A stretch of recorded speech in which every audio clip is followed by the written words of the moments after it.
Hey everyone, this is Mishirta. Today you have to study from your student book, page 44, and then later, please open your workbook, page 39. Have you opened your student book, page 44?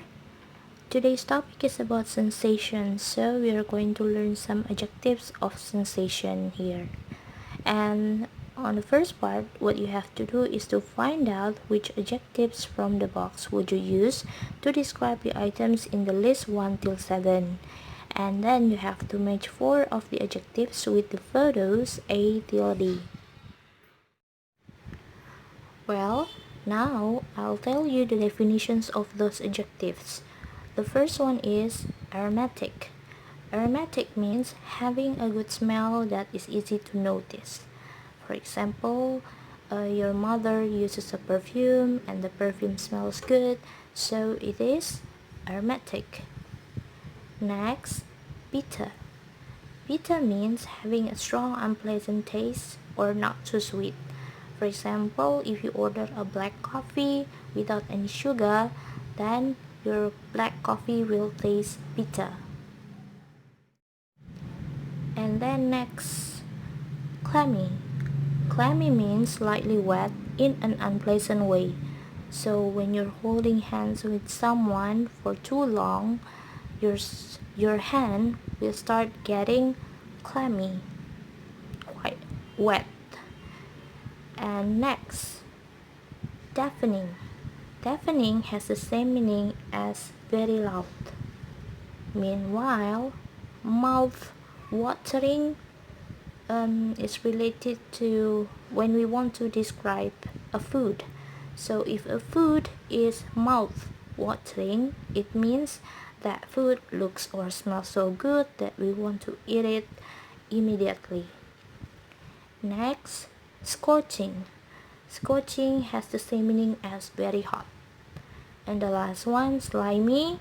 Slimy means looks like or covered with slime. Now try to match these items with their adjectives of sensation. For example, damp clothing. Which adjective can be used to describe damp clothing? It is clammy. Yes, it's clammy. So, write down your answer here. Clammy. Okay.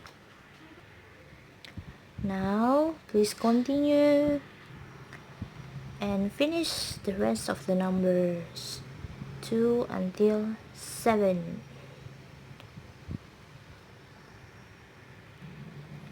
And don't forget to match the photos here with the adjective. For example, take a look at number like alphabet A, not number. Okay, take a look at A. Which adjective can be used to describe the situation? It is deafening. Yes, deafening. So let's put deafening here. Set. Okay. You can write down your answers here. Deafening. Okay. Alright. Now move on to the second part. On part 2, you have to read the sentences and study the expressions in bold. Which feelings are they describing?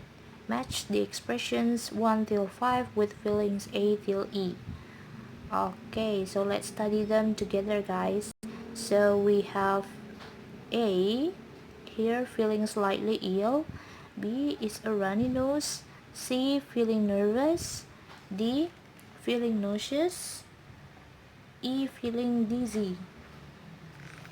So let's match these feelings with the right expressions in bold. Number 1. Karen felt lightheaded when she stood up, so we helped her back into a chair in case she fainted. Can you guess the answer, guys? I'll give you 5 seconds to think and pick your answer. 1, 2, 3, 4, 5.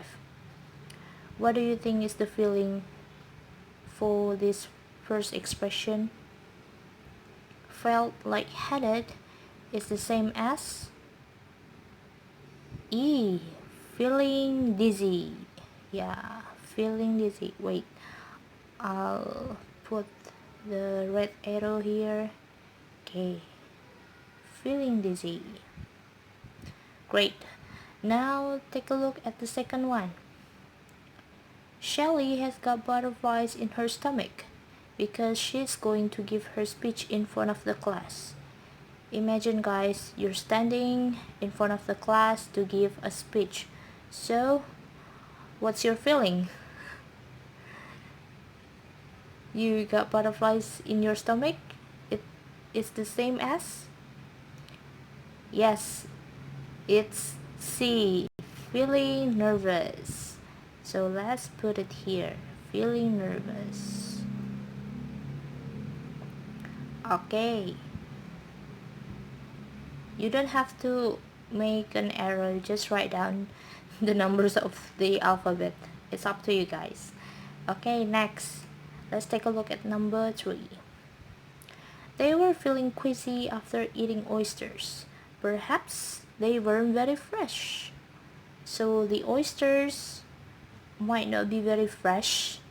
Then you want to vomit. That's why you get this feeling queasy.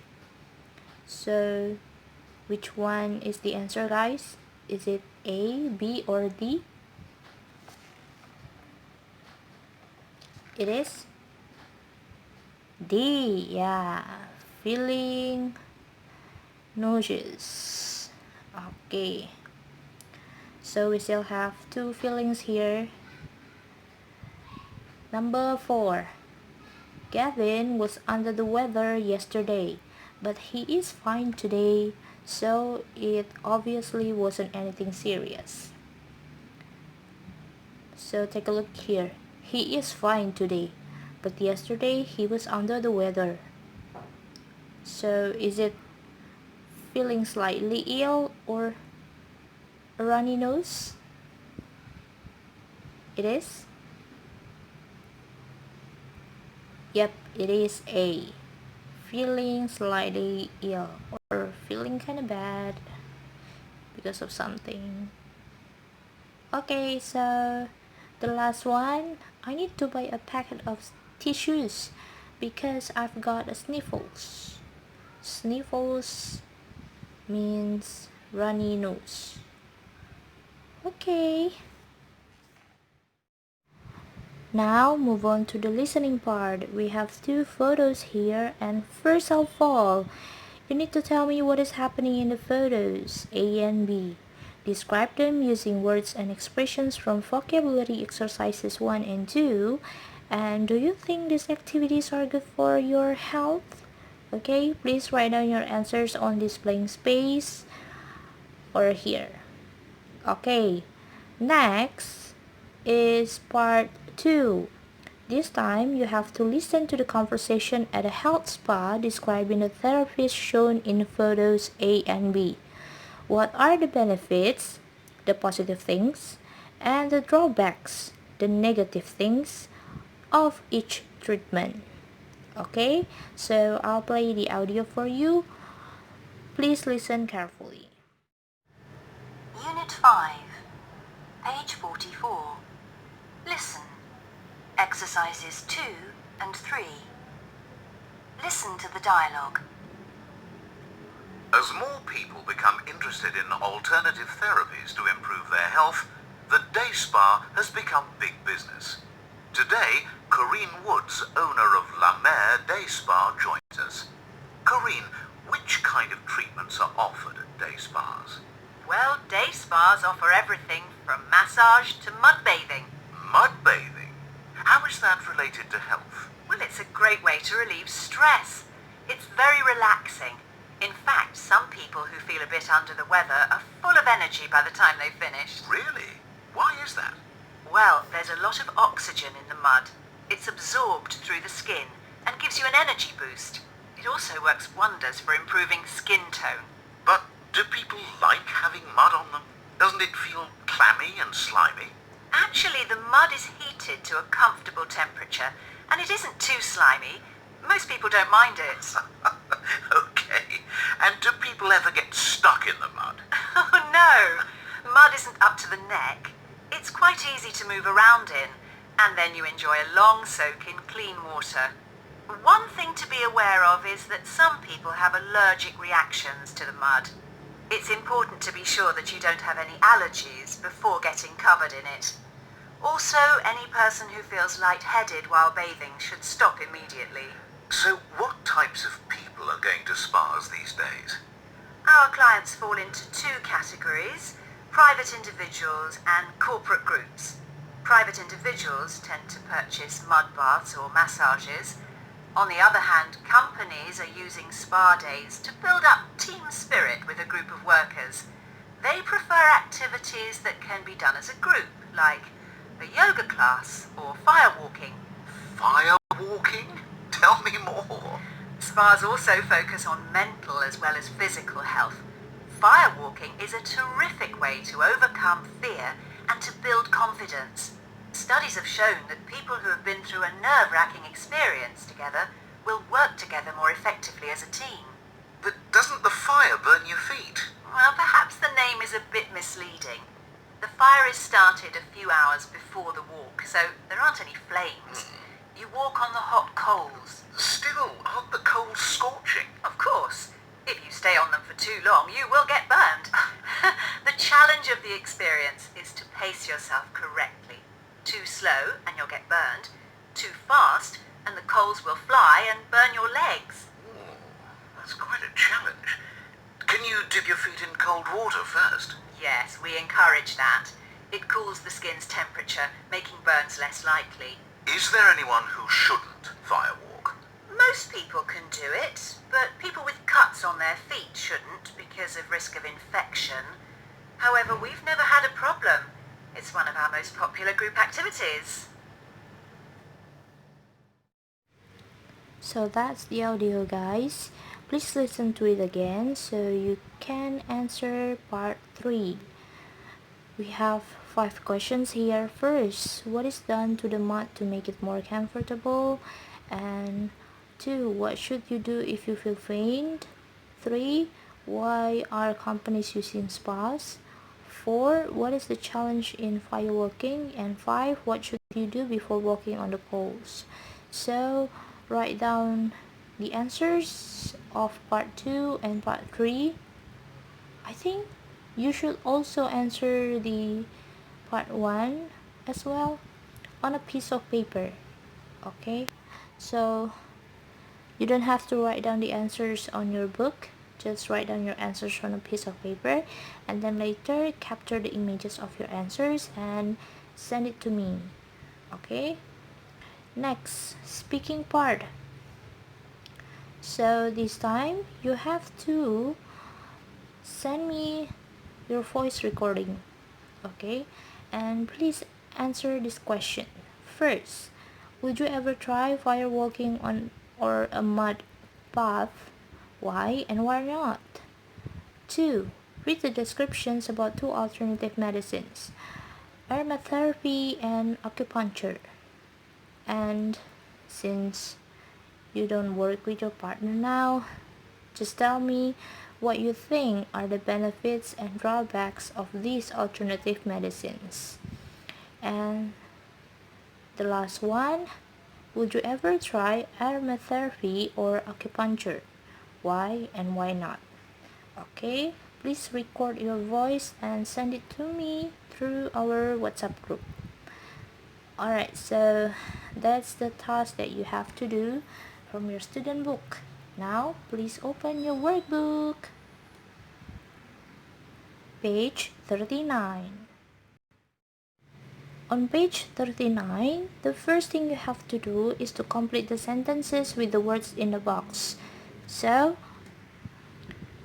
let's take a look at the first example. Could you turn down the radio? It's deafening. Remember, the meaning of deafening is very loud. So, the sentence say, could you turn down the radio? because it's too loud. Okay, so finish the rest of the numbers. 2, 3, 4, 5, 6, 7.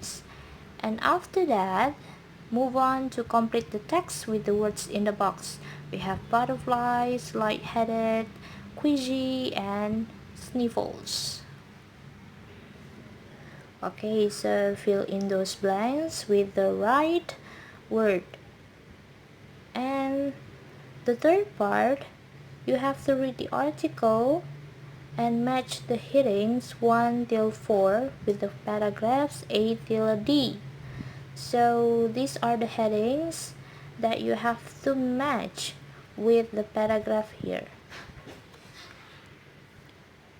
A till D. So please read the text here first. After that, you can do part 3.